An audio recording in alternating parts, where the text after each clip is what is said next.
Amado Dios, gracias Señor por este tiempo que nos regalas aquí en Concepción. Gracias por los hermanos que están acompañando de diferentes lugares. Gracias también por las personas que hoy están visitando este lugar. Por los hermanos de la iglesia de Concepción, gracias. De igual manera por el pastor y su esposa aquí. Muchas gracias Señor porque esta es tu obra, Señor. Eres tú quien levanta iglesias en diferentes lugares para que tu palabra sea proclamada como luz, Señor, en medio de las tinieblas.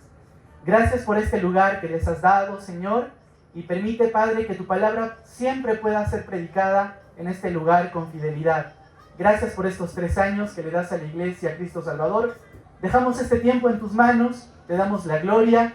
Habla nuestras vidas, Padre, en el nombre de Jesús. Amén. Muy bien, hermanos. Miren, yo quisiera que podamos un momento pensar. Estamos hablando de vidas con propósito. Y esto es un tema que a todos nos debería de interesar, porque ¿quién no quiere tener una vida con propósito, no? ¿Quién no quiere tener una vida que tenga un propósito en esta tierra? Pero para tener una vida de propósito tenemos que entender de dónde viene un creyente. Vamos a buscar un momento en la palabra de Dios, la carta de Pablo a los Corintios, que era una iglesia, y vamos a leer el capítulo 6, versículos 9 al 11. Lo vas a leer tú en la versión que tienes ahí en tu Biblia impresa. Yo lo tengo aquí en la Nueva Traducción Viviente para entender algunos sinónimos. Así que si tienen buen ojo los hermanos del fondo van a poder leer porque está un poco chiquita la letra, pero espero que sí puedas sobre todo escucharlo, ¿ok? Miren, Pablo escribe esto y presten atención a lo que dice Pablo en la iglesia de Corinto. Dice así: ¿no se dan cuenta de que los que hacen lo malo no heredarán el reino de Dios?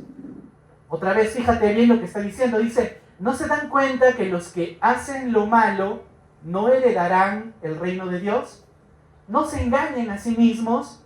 Los que se entregan, por ejemplo, ¿a qué tipo de pecados? Dice, los que se entregan al pecado sexual, o rinden culto a ídolos, o cometen adulterio, o son prostitutos, o practican la homosexualidad, seguimos avanzando, o son ladrones, o avaros, o borrachos, o insultan, o estafan a la gente, ninguno de esos heredarán el reino de Dios. ¿Y qué dice el siguiente versículo? Miren aquí esta parte, dice el versículo 9, algunos de ustedes antes eran así. Pero dice, pero fueron limpiados, fueron hechos santos, fueron hechos justos ante Dios al invocar el nombre del Señor Jesucristo y por el Espíritu de nuestro Dios. Este versículo es maravilloso, hermanos, porque si te das cuenta, Pablo empieza a mencionar aquí pecados, ¿no? Ya has visto ahí pecados como la homosexualidad, la inmoralidad, de repente alguien que estafa a otra persona, alguien que le miente a otra persona, son pecados, ¿ok? Pero después dice Pablo, antes ustedes eran así, pero ya no.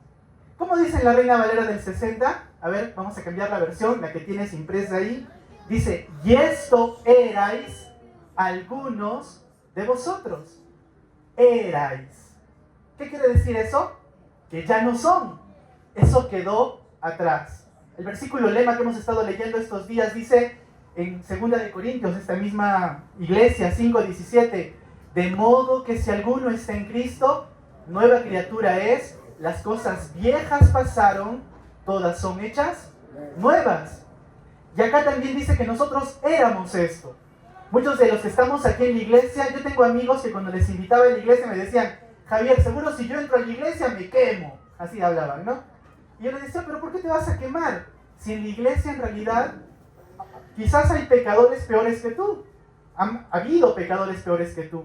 Y es así. La iglesia no está llena de personas que nunca han cometido errores. Hay personas que piensan que la iglesia es solamente para gente santa, entre comillas, ¿no? Y piensan que acá todos somos buenitos y tenemos una aureola. Y no es así. Los que estamos aquí somos pecadores, pero que hemos reconocido nuestro pecado y nos hemos arrepentido. Hemos dejado el pecado y hemos comenzado a seguir a Cristo. Por eso la Biblia dice, esto erais algunos. Una persona puede tener un propósito en su vida cuando lo que era ya no es. Ahí empieza todo, queridos hermanos. Miren, yo quiero que podamos de repente esta tarde meditar en la vida de una persona. El primer día hablábamos de Zaqueo, ayer hablábamos de la integridad, pero hoy vamos a ver la vida de otro personaje en la Biblia que su vida cambió totalmente, radicalmente, y que de lo que antes era, ahora fue otro tipo de persona. Su vida cobró un propósito y es una persona con la cual nosotros nos podemos identificar. ¿Quién es este personaje? Bueno, este personaje, la verdad, a mí me encanta en la Biblia. Es uno de los apóstoles de Jesús. Su nombre es Pedro. Pedro, la verdad, es un personaje que siempre llama la atención. Yo estoy seguro que de todos los apóstoles que alguien puede mencionar, de los discípulos que le puedes preguntar a un niñito, a ver, dime cuántos discípulos, dime el nombre de un discípulo, Pedro casi nunca falta. ¿Sabes por qué? Porque Pedro interactúa mucho en las cosas que él hace, dice, cómo se comporta y cómo fue su cambio después. Pedro es un personaje que a mí personalmente me fascina. Miren, si tú quieres hablar de la gracia de Dios en una vida, puedes pensar en Pedro. A veces cuando piensas en un apóstol como Pablo es algo como que nos da un poco de intimidación, ¿no? Porque Pablo era alguien que buscaba, era celoso, estaba haciendo las cosas equivocadas, pero era celoso en su religión, buscaba agradar a Dios a su manera, ¿verdad? Y luego cuando se convierte Pablo, empezó a ser un gran apóstol para los gentiles como nosotros, pero Pedro no. En el caso de Pedro, hermanos, es alguien con el que te puedes identificar, porque Pedro era una persona que constantemente metía la pata. Literalmente era alguien como un niñito al que todo el tiempo está levantando la mano, no le preguntas nada, pero está levantando la mano siempre y quiere decir algo. Así era Pedro. Pedro siempre tenía algo que decir, no podía estar callado. Cuando tú vas a la Biblia, a los evangelios, tú puedes encontrar que Jesús, muchas veces que está conversando con uno de los apóstoles, el que está o al que le está hablando precisamente es a Pedro. Y muchas veces los apóstoles están callados, no dicen nada, pero Pedro siempre está hablando algo, siempre tiene que decir algo más. Su vida por eso puede ser muy fascinante para nosotros, porque nos podemos identificar con él. Quiero preguntarte, ¿cuántos de ustedes alguna vez han metido la pata? Todos, yo creo, ¿verdad? Y por eso Pedro es alguien con el que te puedes identificar, y yo también. Pero a pesar de que él era un creyente de esta forma, su vida cambió, tuvo un propósito. Pero quiero que vayamos analizando algunas cosas antes de centrarnos en este personaje. Vamos a ver cómo desciende y vamos a ver cómo asciende después, rápidamente.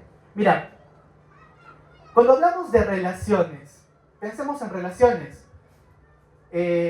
Podemos hablar, por ejemplo, de una relación de amigos, ¿verdad? Después una relación de noviazgo, después una relación de matrimonio. Yo quiero saber, a ver, ¿cuántos años de casado tiene Pastor Henry? 33. 33. ¿Pastor Fernando? 38. 38. ¿Alguien da más? Miren, todas las relaciones, hay relaciones, yo les decía, yo recién tengo 7 meses de casado, por ahí algunos tienen de repente 1 año, 2 años, 5 años, ¿verdad? Todas las relaciones están cambiando día a día. Ninguna relación se mantiene así.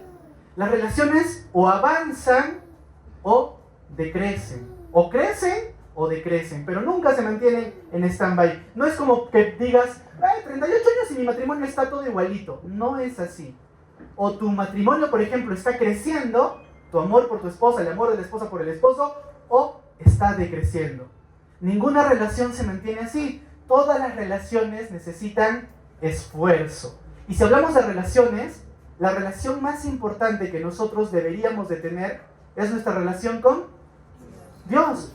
Y a menudo esa es la relación que más descuidamos. Tu relación con Dios o está creciendo o está decreciendo. Pero nunca puedes decir, yo llevo 10 años de creyente y todo igual, todo bien. No. O tu relación está más fuerte con Dios o tu relación cada día está más decreciendo delante de tu Dios. Ponte a pensar, toda relación necesita esfuerzo. Miren lo que dice aquí, Lamentaciones 5:21.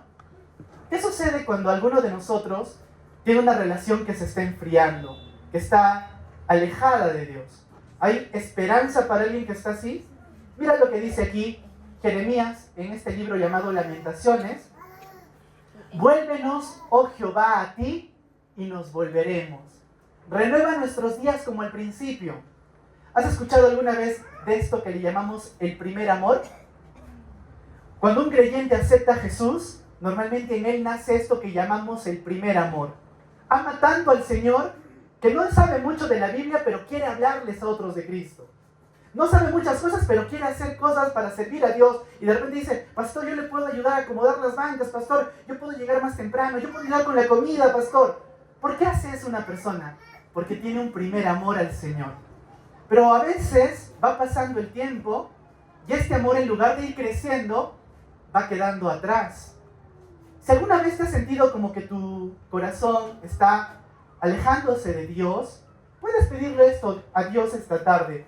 Vuélvenos, oh Jehová, a ti y nos volveremos. Señor, permíteme regresar a ti para otra vez tener comunión cercana a ti. Ahora, te pregunto, ¿todos los días será fácil ser un cristiano? Cuando estás en el supermercado o estás ahí en una cola del banco y de repente ves que alguien se mete, ¿será fácil ahí ser un cristiano? Cuando estás manejando, a los que manejan y por ahí te cierran, ahí cómo reaccionas. ¿Será fácil ahí ser un cristiano? Que Dios te bendiga. ¿Así? ¿Reaccionamos? A veces no es fácil ser cristiano, ¿verdad? De repente llegan momentos donde no quieres ser un cristiano porque cuesta ser cristiano. ¿Y sabes? Una persona siempre va a reaccionar en la medida en la que tú estás relacionándote con Dios. No tengo acá un vaso, pero voy a poner acá hay un elemento que me va a servir. ¿Qué es esto? Es un vaso. Imagínense que es un vaso, ¿ok? Y yo le estoy llenando este vaso constantemente de agua, ¿no? Está súper lleno. Y de repente viene el pastor Henry y nos chocamos. ¿Qué voy a derramarle? Lo que está lleno el vaso. En este caso puede ser agua, ¿verdad? Si lo lleno de lodo, lo que le voy a salpicar al pastor va a ser lodo.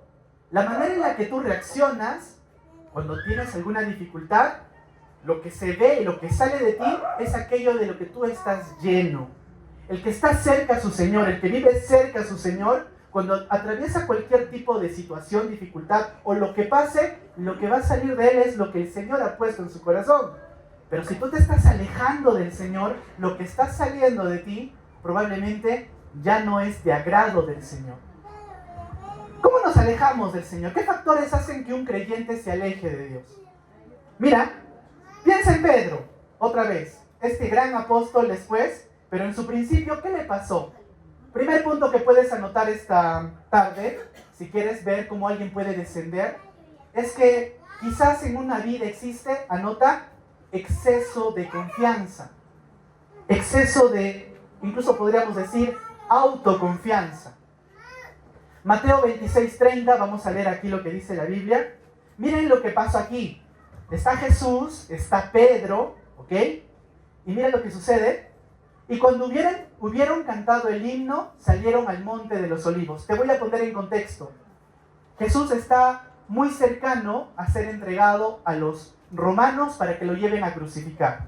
Ya falta poco. Dice la Biblia, cuando hubieron cantado el himno, salieron al monte de los olivos. ¿Y qué pasó?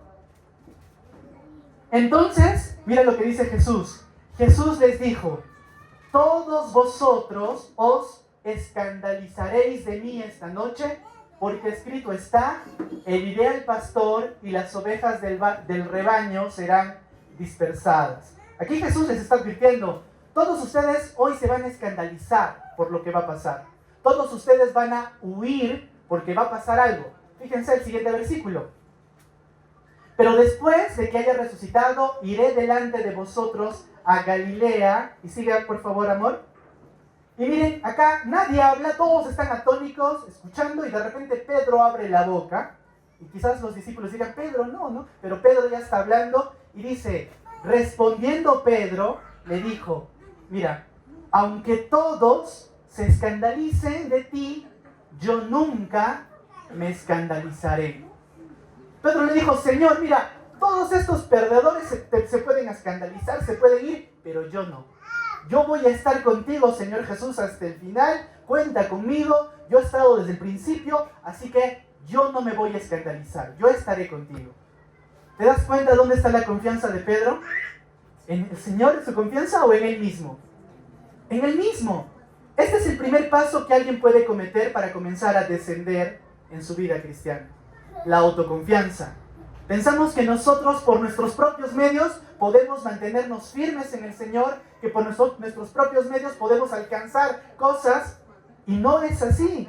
La verdad es que cuando nosotros tenemos ego, cuando estamos llenos de nosotros mismos, en ese corazón que está lleno de sí mismo, no hay lugar para Dios. ¿Cómo está tu corazón? ¿Está lleno de ti mismo? Vamos a buscar algunos versos sobre este punto. Segunda de Corintios 10:12.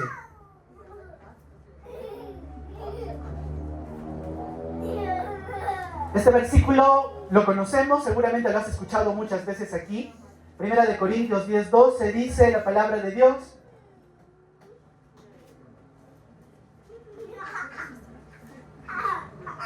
¿10:12? Este no es entonces, al que quiere estar firme, ayúdame buscándolo. ¿Esta es segunda? Primera estaba diciendo entonces, Primera de Corintios 10:12. Si no sale igual, no hay problema. Recordemos este verso que dice, está bien, ahora sí era primera. Al que cree estar firme, mire que no caiga. Si tú crees que estás firme, ¿no? A veces nosotros decimos, yo jamás, yo nunca voy a hacer eso que haces, hermano. Yo nunca voy a dejar esta iglesia. Yo siempre con usted, Pastor Henry, hasta el final, ¿no?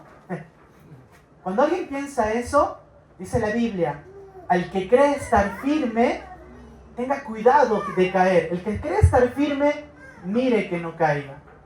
Porque el problema es la autoconfianza. Proverbios 16:18. Este versículo también lo conocemos muy bien. Proverbios 16:18. Dice, antes del quebrantamiento, ¿qué cosa es? Es la soberbia. Y antes de que alguien se caiga, la altivez de espíritu. Antes de que alguien caiga, hay orgullo, hay la autoconfianza. Hubo un pastor joven al que le invitaron a predicar, y cuando él ingresó al templo a predicar, él estaba muy ufanado, él se sentía que podía dar una buena prédica, y cuando subió, él estaba subiendo, y subiendo se tropezó las gradas, al estrado, se tropezó, llegó al púlpito, ya estaba un poco rojo, empezó a hablar, se le perdían los versículos, empezó a ponerse nervioso, empezó a sudar, y al final su mensaje no se entendió nada, y cuando salió de ahí y empezó a bajar, bajó con mucha humildad, bajó con la cabeza abajo, ¿no? Había subido así, pero bajó así. Y un hermano, un pastor, su pastor de este pastor, le dijo, si hubieses subido con la misma actitud con la que bajaste después, entonces Dios te hubiese ayudado.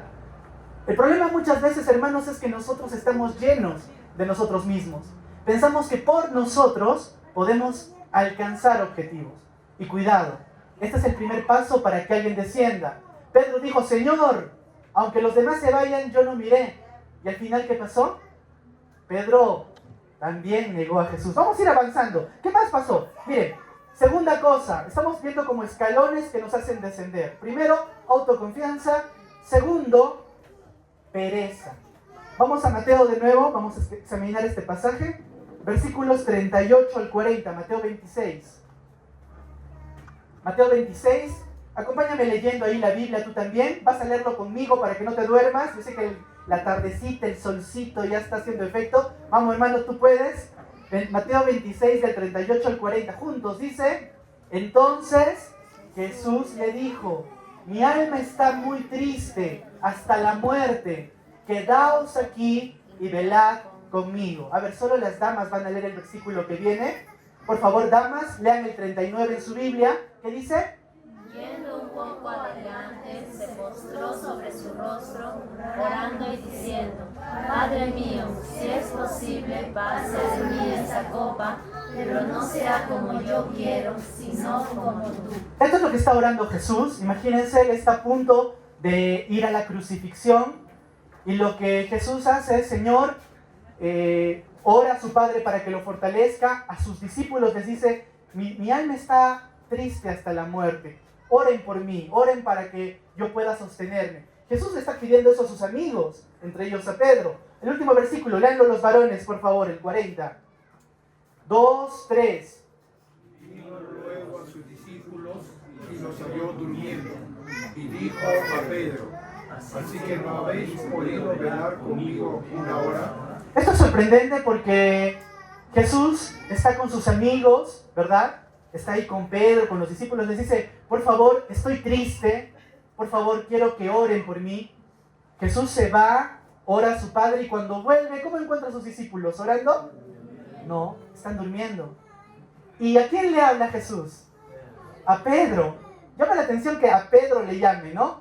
Le dice, Pedro, ¿así que no habéis podido velar conmigo una hora? Yo creo que en este momento el corazón de Jesús también se habrá entristecido más. Pienso así, porque imagínate que yo te digo, nos hemos hecho buenos amigos y estoy pasando problemas y te digo, por favor, ¿puedes orar por mí? Yo me pongo a orar a un lado y cuando te veo tú estás durmiendo ahí, ¿no?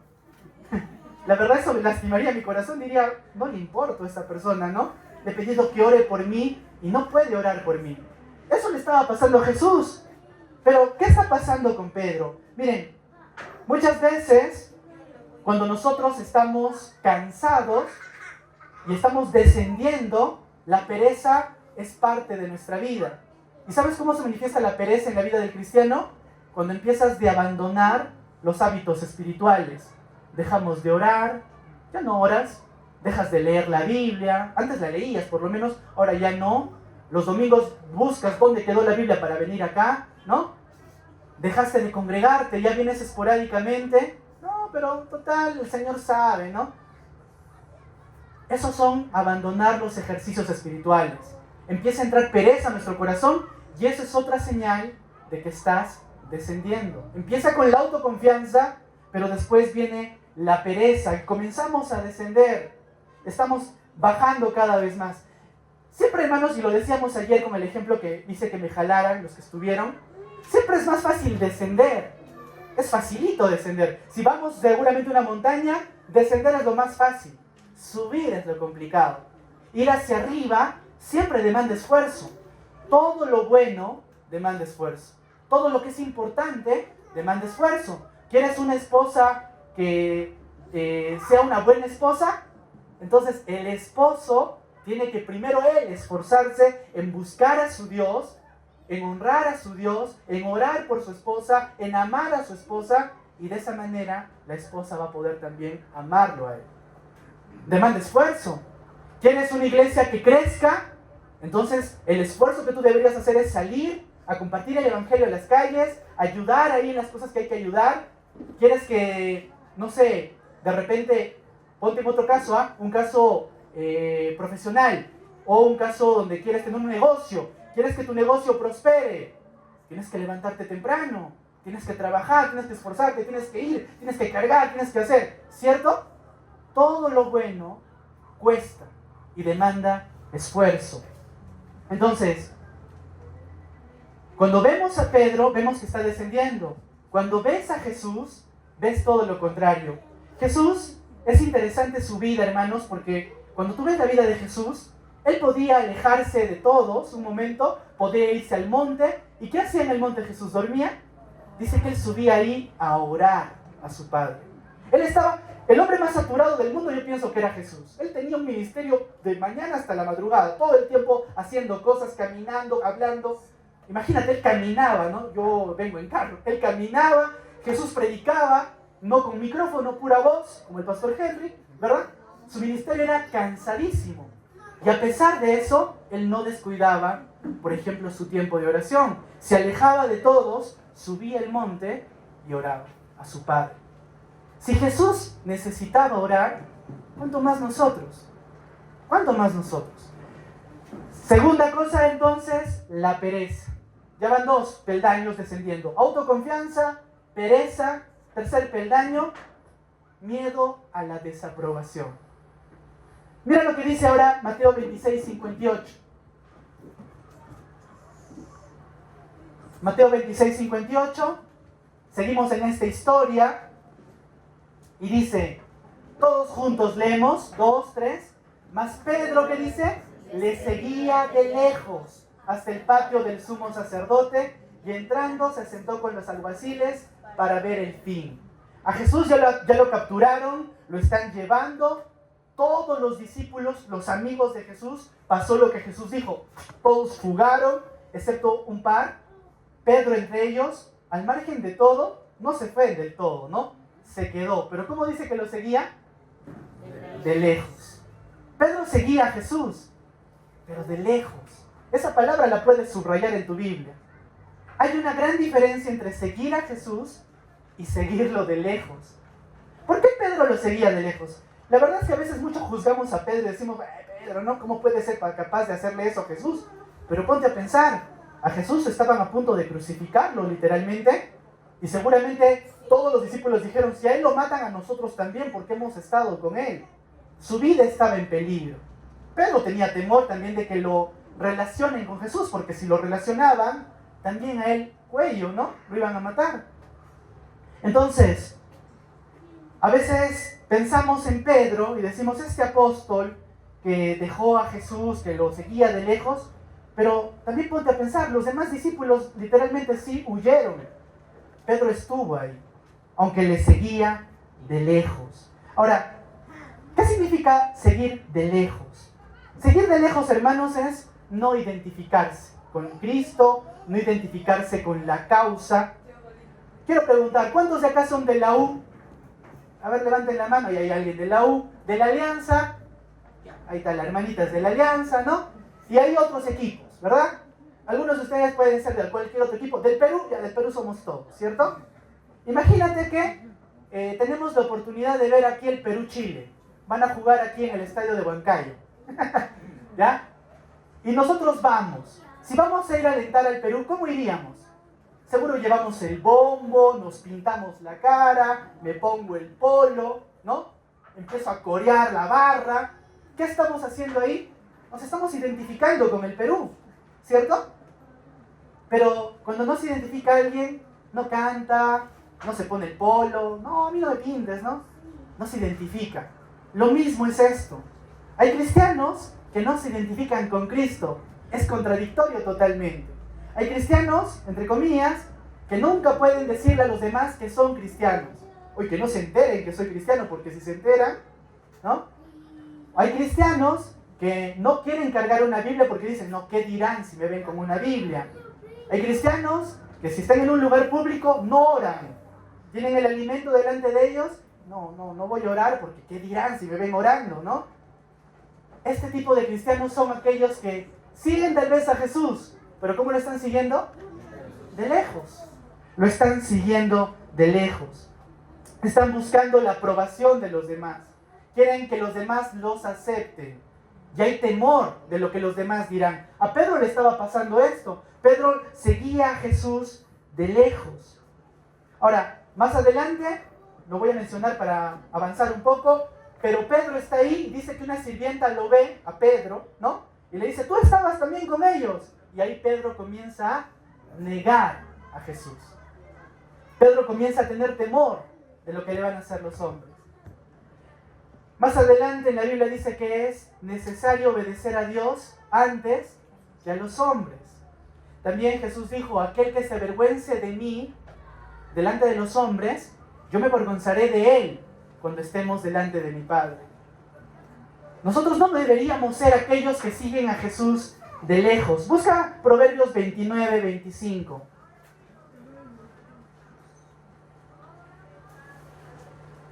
Proverbios 29, 25. ¿Qué dice acá?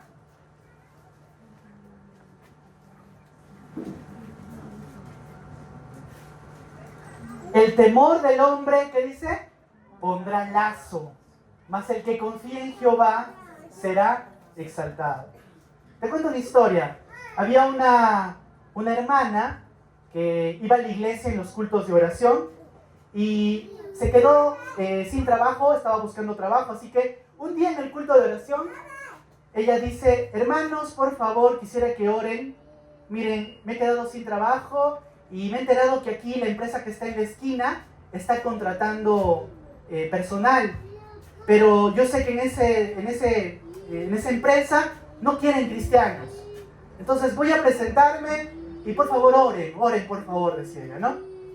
Y de verdad la iglesia empezó a orar por ella para que pueda irle bien en la entrevista. Y regresó el domingo y le dijeron, hermana, ¿qué tal?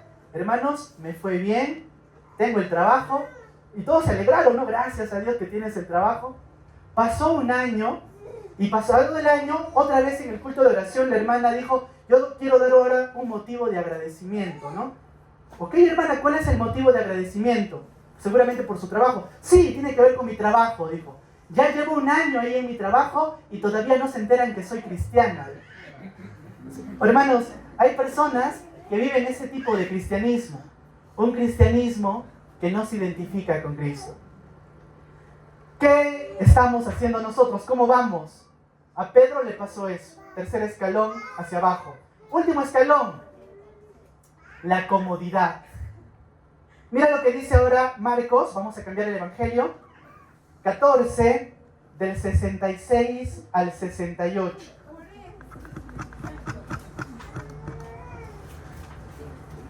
Marcos 14, del 66 al 68.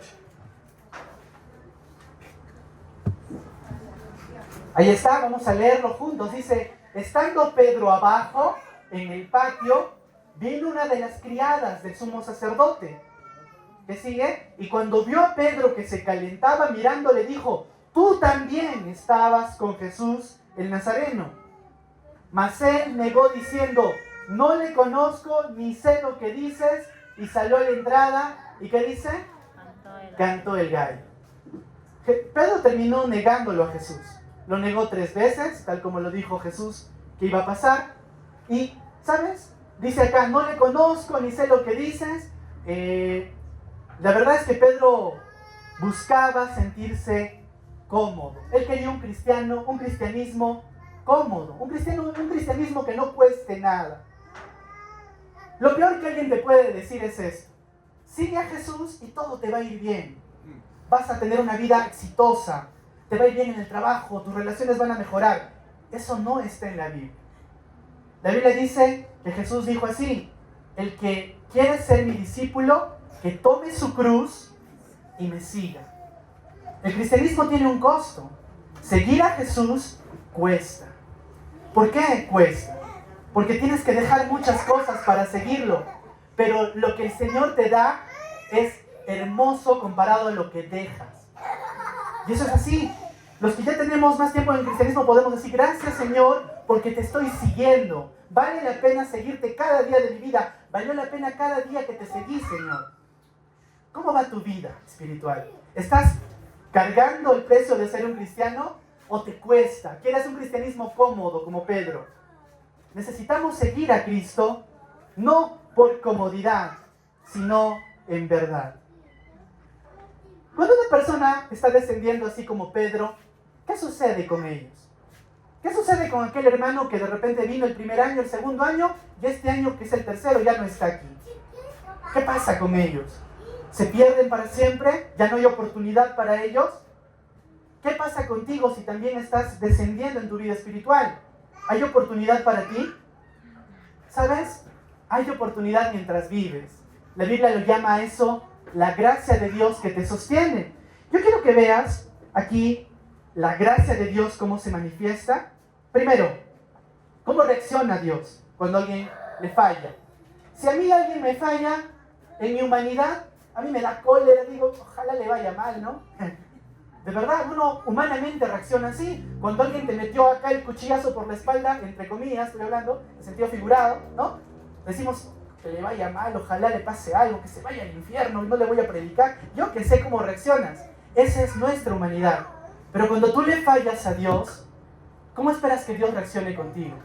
¿Esperas, no, ahora sí, que Dios también lo aleje? ¿O que Dios también me juzgue? ¿Eso esperamos de Dios a nuestra vida? No. Cuando le fallamos a Dios y nos acercamos a Él, lo que esperamos de Dios es gracia. Dios, por favor, te fallé, pero ten misericordia de mí.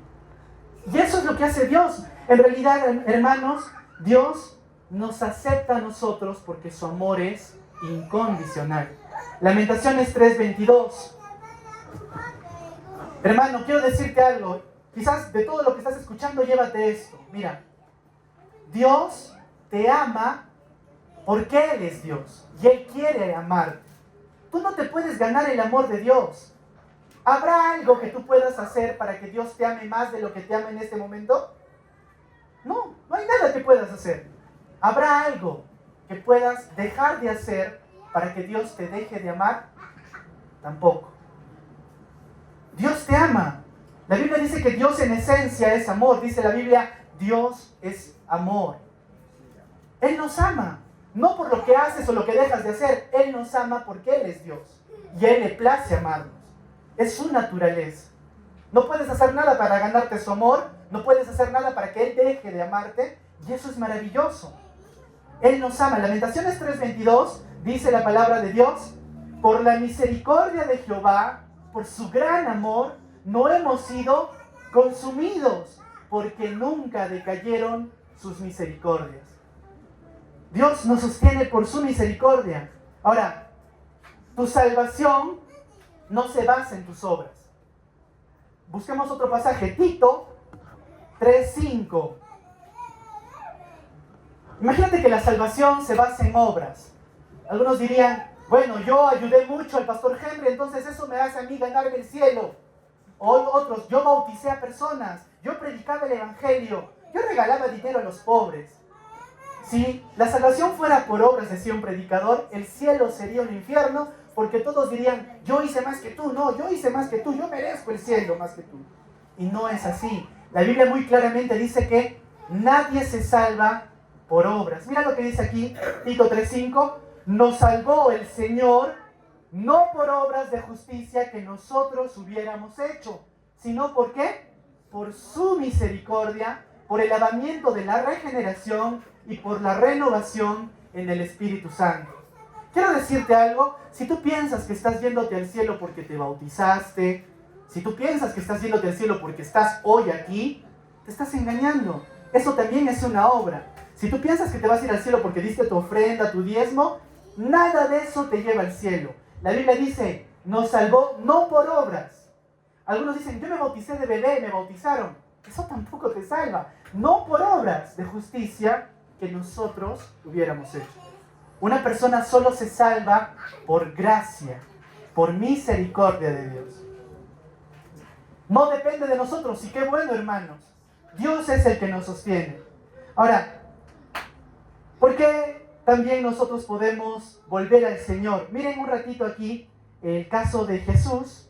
Vamos a ir a Hebreos 4:15.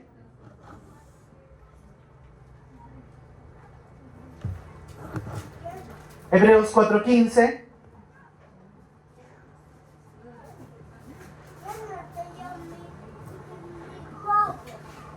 Dice acá la palabra de Dios, porque no tenemos un sumo sacerdote, hablando de Jesús, Él es nuestro sumo sacerdote, que no pueda compadecerse de nuestras debilidades, sino uno que fue tentado en todo, según nuestra semejanza, pero sin pecado. ¿Sabes por qué una persona puede volver a Dios? Porque Dios nos entiende. Dice la Biblia que Él puede compadecerse de nuestras debilidades, porque Él fue tentado en todo, según nuestra semejanza. Es por eso que Él se compadece de nosotros. Él nos entiende.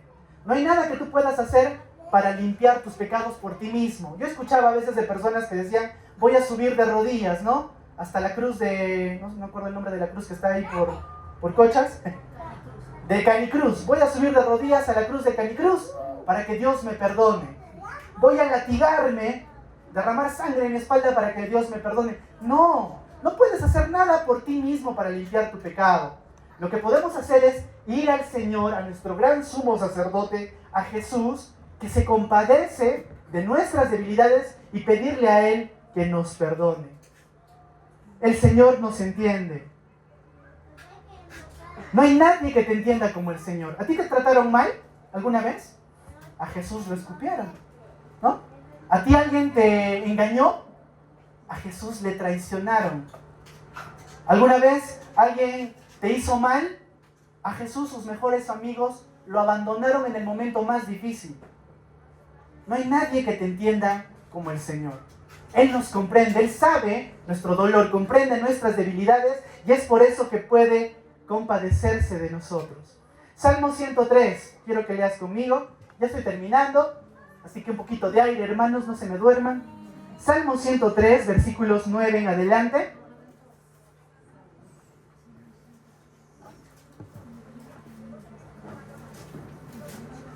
Mira lo que dice acerca del Señor. Qué maravilloso es el Señor. Si alguien está lejos de Dios, si alguien ha descendido, dice la palabra, no contenderá para siempre, ni para siempre guardará el enojo. Dios no va a estar enojado siempre. ¿Qué más dice? No ha hecho con nosotros conforme a nuestras iniquidades, ni nos ha pagado conforme a nuestros pecados. Sigue, por favor. Porque como la altura de los cielos sobre la tierra, engrandeció su misericordia sobre los que le temen. Cuanto está lejos el oriente del occidente, hizo alejar de nosotros nuestras rebeliones. Como el Padre se compadece de los hijos, se compadece Jehová de los que le temen. Una persona puede estar ahí descendiendo, puede estar mal su vida espiritual de cabeza, pero si vuelve al Señor, el Señor se compadece de esa persona. ¿Qué tienes que hacer si has pecado? ¿Sabes qué tienes que hacer? Regresa. Regresa al Señor. Si estás lejos de Dios, vuélvete a Él. Quiero que busques solo un versículo aquí, Isaías 1:18.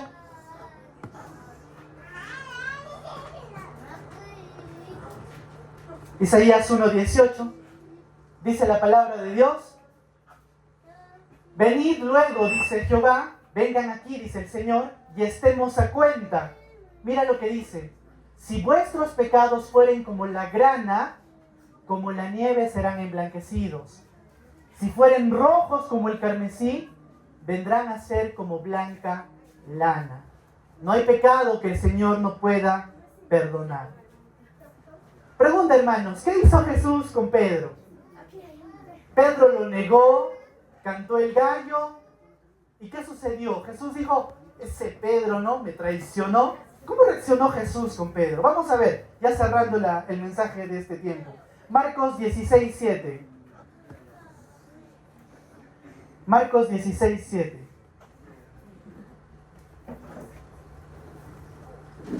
Miren lo que dice aquí. Aquí Jesús ha resucitado, Jesús ha vuelto a la vida, y los ángeles le dicen esto a las personas que vieron el sepulcro vacío. Los ángeles le dicen así, pero id, decid a sus discípulos, ¿y qué dice?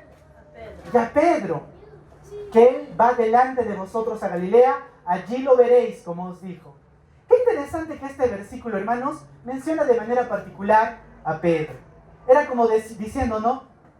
Hablen a los discípulos y a Pedro también, por si acaso, porque él no está perdido. Él tiene una oportunidad.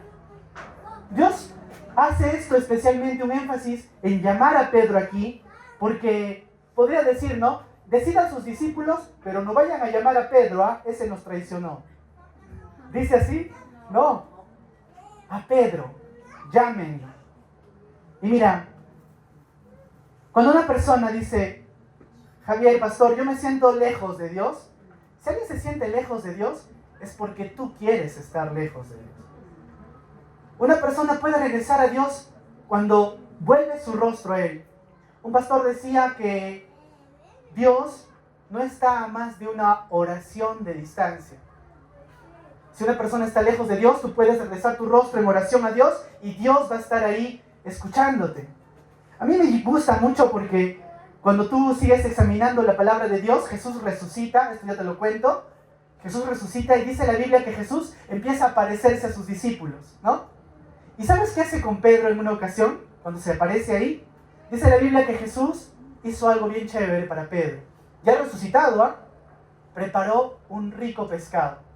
¿Esa parte no la has visto? Lee la Biblia, pues, ¿no? Preparó un alimento ahí, en la playa, y comió ahí con Pedro.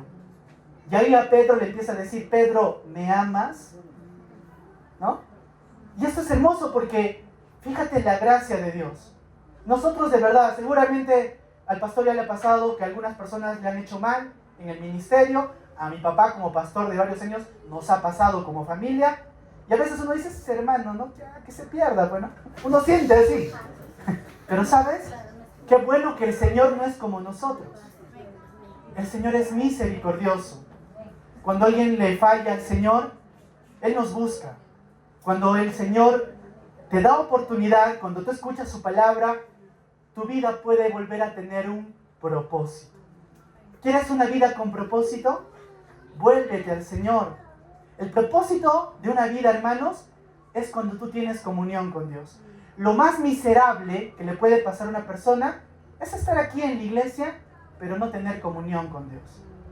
Es mejor estar en el mundo, en el pecado, revolcándote ahí, que estar aquí, pero sí poder tener comunión con tu Dios. Y lo más maravilloso que le puede pasar a una persona es tener comunión con Dios. Ojo, no es por tus obras, es por lo que costó la vida de Cristo. Algunos piensan que Dios nos ama y por eso nos perdona. No, a Dios le costó un precio. El precio fue la vida de su Hijo. Ese es el precio más alto.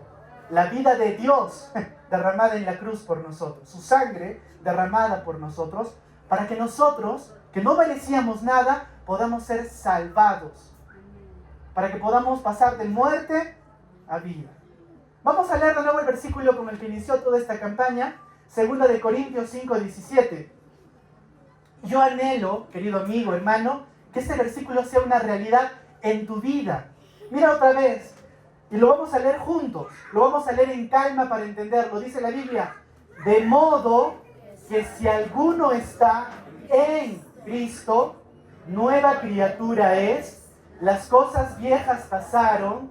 He aquí, todas son hechas nuevas. Si alguno está en Cristo, ¿dónde estás tú? ¿Estás en Cristo? No te pregunto si congregas en alguna iglesia, no te pregunto si haces cosas para Cristo, no. ¿Estás en Cristo? ¿Cristo es tu Salvador? ¿Cristo es tu Señor?